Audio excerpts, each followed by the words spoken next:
آج بھی جب ان سرفروشوں کی قربانیاں یاد آتی ہیں تو بے اختیار میری پلکیں نم ہو جاتی ہیں اور سر فرط عقیدت سے ان شہیدوں کے حضور جھک جاتا ہے۔ میرا ایمان ہے کہ ان کی قربانیاں ضرور رنگ لائیں گی۔ اپنے ہی محب وطن افراد ہماری چوری چھپے مدد کیا کرتے تھے اور خفیہ اطلاعات ہمیں پہنچایا کرتے تھے۔ گو کہ ان کی آڑ میں مکتی باہنی والے اپنا کام دکھا جاتے تھے۔ وہ اپنے آدمیوں کو ہماری ہمدردی کا لبادہ اوڑا کر ان لوگوں میں داخل کر دیتے اور غلط اطلاعات پہنچا کر ہمارے جوانوں کو ان کے سامنے چارہ بنا کر پیش کرتے۔ کئی مرتبہ ایسی اطلاعات غلط ثابت ہو چکی تھی، لیکن ہمیں ان پر عمل ضرور کرنا پڑتا تھا کیونکہ اس کے سوا اور چارہ ہی نہیں تھا۔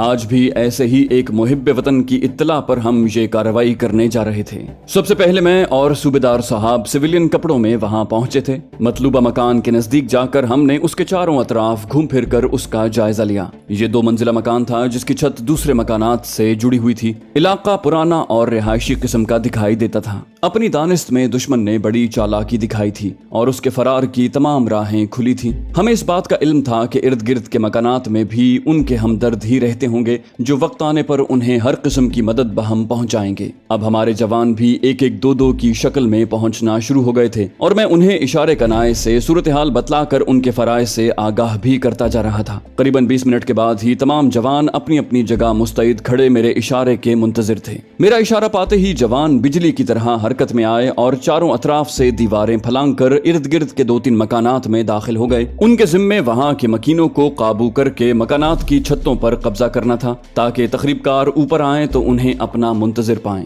خود میں اپنے ساتھیوں کے ہمراہ سیدھا اس مکان میں جا گھسا جہاں تخریب کار موجود تھے۔ ہمارے پاس اسٹین گنیں، کچھ دستی بم اور دھواں پھیلانے والے بم تھے۔ میرے دونوں پہلوؤں پر 2 جوان آگے بڑھ رہے تھے۔ ایک طرح سے انہوں نے مجھے دونوں پہلوؤں سے کور مہیا کر رکھا تھا۔ ہم بہت تیزی سے بھاگتے ہوئے اندر آئے تھے لیکن اپنی تربیت کے مطابق آہٹ پیدا نہیں ہونے دی تھی۔ مکان کے برآمدے میں ہی ایک کمرہ دکھائی پڑا جو شاید اندر سے بند تھا۔ فوجی تربیت کے مطابق میں اور دوسرا جوان دروازوں کے دونوں پارٹوں کے ساتھ چپک گئے۔ ہم نے اسٹین گنوں کو فائرنگ کی پوزیشن میں بالکل تیار رکھا تھا۔ میرا اشارہ پاتے ہی ہمارے تیسرے ساتھی نے دروازے کو زوردار لات ماری اور خود پرے جا گرا۔ اس کے ساتھ ہی ہم تیزی سے اندر کی سمت گھوم گئے جہاں 5 آدمی اپنے سامنے شراب کی بوتل رکھے ہکا بکا ہمیں گھور رہے تھے۔ میں نے انہیں للکارا، ہینڈز اپ۔ وہ تمام کے تمام کسی مکینکی عمل کے تابع اٹھ کھڑے ہوئے اور اپنے ہاتھ کھڑے کر دیے۔ میں نے اگلا حکم دیا، دیوار کی طرف گھومو۔ انہوں نے تعمیل کی۔ میرے دونوں ساتھیوں نے پھرتی سے ان کی جیبیں ٹٹولیں۔ 5 کی جیبوں سے بھرے ہوئے ریوالور برآمد ہوئے۔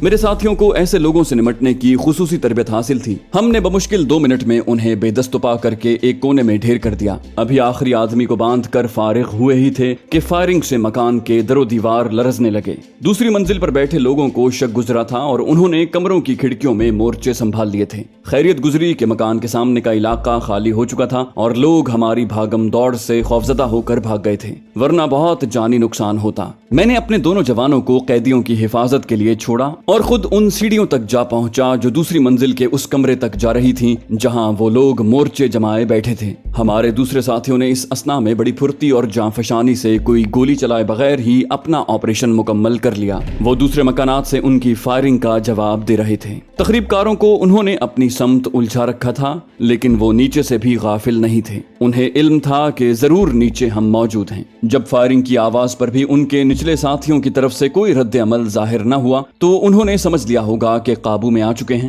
اس دوران جس کسی نے چھت کے ذریعے فرار ہونے کی کوشش کی وہ ہمارے دوسرے مکانات کی چھتوں پر موجود ساتھیوں کی گولیوں کا نشانہ بن گیا۔ میں آہستہ آہستہ سرکتا ہوا سیڑھیوں کے ایک کونے تک جا پہنچا۔ ابھی میں نے صورتحال کا جائزہ لینے کو سر اٹھا کر دیکھنا ہی چاہا تھا کہ اچانک تڑتڑ کی آواز سنائی دی۔ گولی میرے بالوں کو چھوتی گزر گئی۔ میں الٹ کر سیڑھیوں کے ساتھ ہی جا گرا اور اس طرح ظاہر کیا جیسے مجھے گولیاں لگ گئی ہیں۔ ایسے مواقع پر جوش سے زیادہ ہوش کی ضرورت ہوتی ہے۔ کمانڈوز کے لیے ان واقعات کی کوئی اہمیت نہیں ہوتی۔ اگر وہ اچانک گھیرے میں آ جائیں یا گولیوں کی بارش میں گھر جائیں تو ان کا بلڈ پریشر نہ گھٹتا ہے نہ بڑھتا ہے۔